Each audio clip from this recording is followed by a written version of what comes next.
I went from working a corporate job I hated to building a 7-figure online business, and it wasn't some secret funnel or fancy ad strategy that got me there, just 5 simple rules that 97% of businesses ignore. These rules are simple, they're powerful, and if you apply them, your business will grow. So let's start with the rule that changed everything for me, the rule of 1. When I first started out in business, I made the same mistake that pretty much everybody does. I tried to be everywhere. I tried to help everyone. I tried to do all of the things, and I tried to do it all at once. One week it was SEO, the next it was YouTube. I launched offers for beginners, for advanced people, for corporate clients, for creators, but I was burning out hard, and to make things way worse, I wasn't making that much money. Then I came across something that completely changed how I operate and how I scale, and it's called the rule of 1. One person, one problem, one path, one platform. It sounds simple, but that's the point. Because simplicity scales, complexity fails. Here's how it works and why it's the fastest way to simplify and scale your business. First, one person. If you want to make more money, if you want to grow your business, and you want to have way more fun doing it, all by working way less time than you are right now, then you need to focus on serving just one kind of person. Not 20 different ideal client segments, not 10 different customer avatars. And please do not ever let me hear you say the words, "We help everyone," because so help me, I will. Now, usually the one kind of person that you are ideally positioned to help serve is a past version of yourself. Someone that you were 2 or 5 or maybe even 10 years ago. Someone, therefore, that you deeply understand. After all, you already know what keeps this kind of person up at night. You know what they've already tried, and you know exactly what they want. Let me give you an example. If you used to be an out-of-shape dad and now you're crushing Ironmans and marathons, well, your ideal client is out-of-shape dads. If you used to work 9 to 5 in a soul-sucking job and now you're running your own online business, your ideal client is people stuck in that same 9 to 5 grind that you were once in. If you used to struggle to get clients as a freelancer and now you've built a booked-out agency, your ideal client is struggling freelancers. Yeah, it can be that simple, and here's my promise, and I fully stand by it. If you spend 10 hours mastering just one ideal customer, you're gonna outsell the people that are spending 1 hour on 10 different ones every single time. Okay, next is one problem. Don't list everything your offer can do. After all, that just confuses people. What you wanna do is zero in on the single biggest, most painful problem that your ideal client is desperate to solve, and then make your entire business all about that. Because when you lead with the problem that they actually care about, the right people will stop and listen and lean in. And when they see that you can solve it, they're gonna want in. After all, people don't buy information, they buy outcomes. And the clearer the outcome, the faster that they buy. Let me give you another example. If your ideal client can't get leads, no matter how much they post online, the problem isn't helping them make more content. It's helping them create content that actually converts. Okay, the next thing is one path. People don't want to buy your brain. They want to buy the blueprint. So show them the path, give the process a name, break it into steps, and make it feel tangible. This isn't just for your marketing. This gives your clients confidence that you actually know what you're doing, and it gives you a structure in order to deliver results consistently. After all, the more repeatable your process, the more scalable your business. For example, if you help service providers sign high-ticket clients, well, your path might be a 3-step system that covers positioning and outreach and sales calls. And you might name it something like the premium client pathway or the 30-day client sprint. Then finally, one platform. Trying to show up everywhere is a great way to get nowhere. So you want to pick one platform and master it and really make it work. Because when you focus, you build faster. You learn what actually resonates. You get real feedback, real traction, real results. And once you've earned the right to repurpose your content across other platforms, go for it, but not before. Depth first, then width. For example, if your ideal clients live on Instagram, then stop dabbling on LinkedIn and go all in on Instagram until you make it work for you. When I committed fully to the rule of 1, everything got easier. My messaging clicked, my audience grew, and my revenue started to scale without burning me out in the process. But here's what typically happens next. Once you strip away the noise, when your strategy is finally simple and clear and focused, well, what rises to the surface is discomfort. That hesitation to launch, the resistance to show up, the nagging doubts about your offer. The good news, though, is that discomfort isn't a problem. It's just a signal, and it points to the friction. Things like the unspoken fears, the decisions you've delayed, and the things that you know you need to fix but keep pushing aside. Now, unfortunately, most people do try to avoid discomfort, but high performers lean into it because discomfort is data. And the more you follow it, the faster that you get to find your growth edge. So let's talk about that now.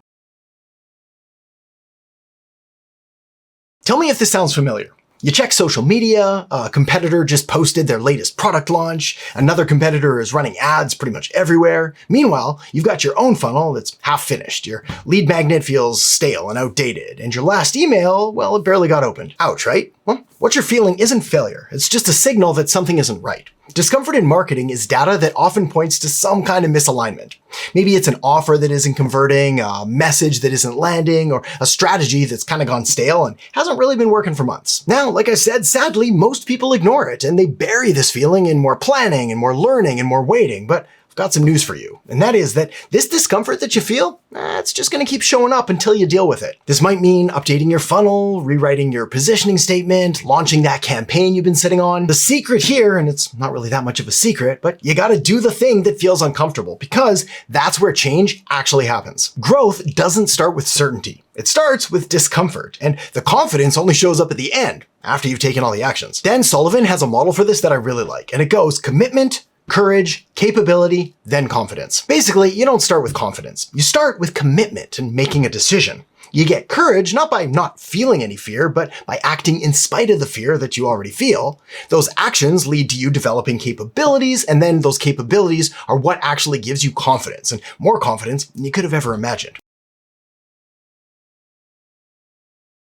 When things aren't working in your marketing, whether it's poor conversions or weak engagement or a brand that just doesn't seem to be resonating with your customers, it's easy to think that the problem is the tools. Maybe it's the funnel builder or the algorithms or maybe even the audience. But here's a hard truth that most people miss. Your marketing is a mirror, and it reflects how you see your business and, more importantly, how you see yourself. Now, I appreciate that might sound a little woo-woo, power of attraction, manifestation kind of thing. But deep down, if you're unsure about your pricing, your customers are going to sense that hesitation. Therefore, they're going to be hesitant about your pricing too. If you hesitate to make bold claims and prefer to play it safe and stay on brand, then your content is going to feel safe and boring and is therefore probably going to just keep on getting ignored. And if you don't truly believe that your offer or your business changes lives, then no ads, no landing page, and no fancy email series is going to save you. I've seen this time and time again. The message isn't bad, it's the confidence behind it. The funnel isn't broken, it's the belief in what's being sold that's kind of shaky. This is why fixing a marketing problem often starts with fixing a mindset problem. And to reference our previous point, that's why discomfort is such a useful signal.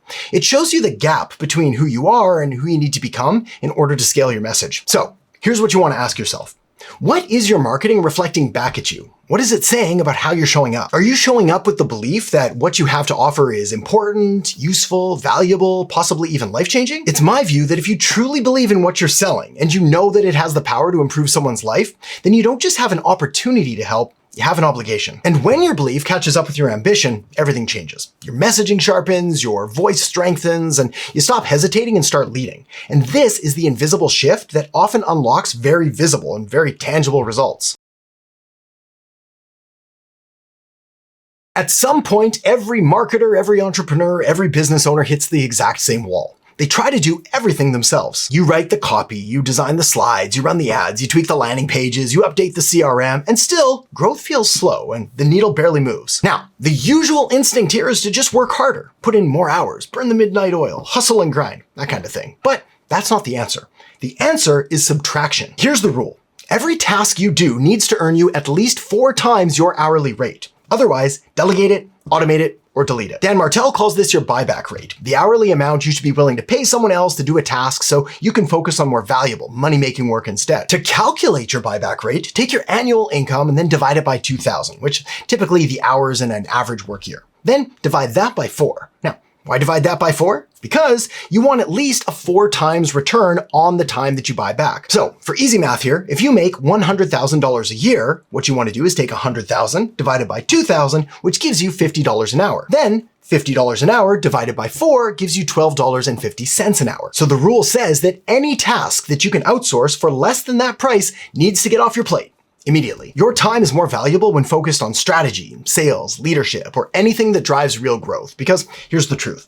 Every hour that you spend on low-value tasks is an hour that you don't spend building your business. No joke, I've had clients more than double their growth just by hiring a simple VA or setting up a few automated AI workflows. They grew not because they did more, but because they did less of the wrong things. If you're serious about growth, you want to protect your time just like you protect your profit. You want to track it, value it, and spend it where it earns you the maximum return.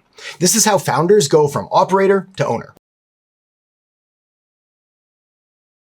As you probably already know, the algorithms are changing and platforms are shifting. But what you may not know is that if you don't have access or control to your audience, you're always one algorithm tweak away from completely starting over. Here's something you're going to want to remember, a writer-downer, if you will. Most marketers build content. Smart marketers build campaigns. But the best marketers, they build assets. And the most valuable asset that you can build today, more than a viral post or a great offer, well, that's an owned audience. Owned audiences or owned assets are things like your email list, your customer database, your private community. These are the channels that you control, the places where you don't need to pay for reach or beg for attention. And yet, most people spend 90% of their time on rented platforms, where the rules change every week and your audience can literally vanish overnight. Not so fun fact. You don't own your followers. You don't own your reach. You don't even own your Instagram DMs. Yay, marketing. But this is why every campaign you run, every piece of content that you put out should do more than just perform. It should pull people closer. It should capture leads. It should start conversations. It should earn permission for you to follow up. This is how you turn short-term marketing into long-term momentum. Because when you've got an audience that you own, people who trust you, listen to you, and are waiting to hear from you, well, you can launch pretty much anything. You can pivot instantly, and you can create predictable revenue on demand. That's not just good marketing. That's leverage. Speaking of leverage, I've put together my complete marketing and automated follow-up system, and you can have it for free. This is the exact setup that I use to attract leads, build trust automatically, and book clients all without chasing. Now, normally building something like this would take weeks to set up and cost hundreds, if not thousands a month in disconnected software. But I'm giving you the whole thing, my pre-built templates and automations and an extended free trial to the platform that I use, 100% free. No catch, no gimmicks, just something that's working for me and my clients. And now it's yours to copy and paste and launch inside your own business. So if you're serious about getting more customers and clients and you're ready to stop guessing and start scaling, click the link down in the descriptions below and grab it while it's still available. And if you want to go even deeper, I've linked up a video right here where I break down some of my most proven and profitable marketing strategies using the exact same frameworks that I use with clients every single day. So feel free to tap or click that now. I'll see you in there in just a second.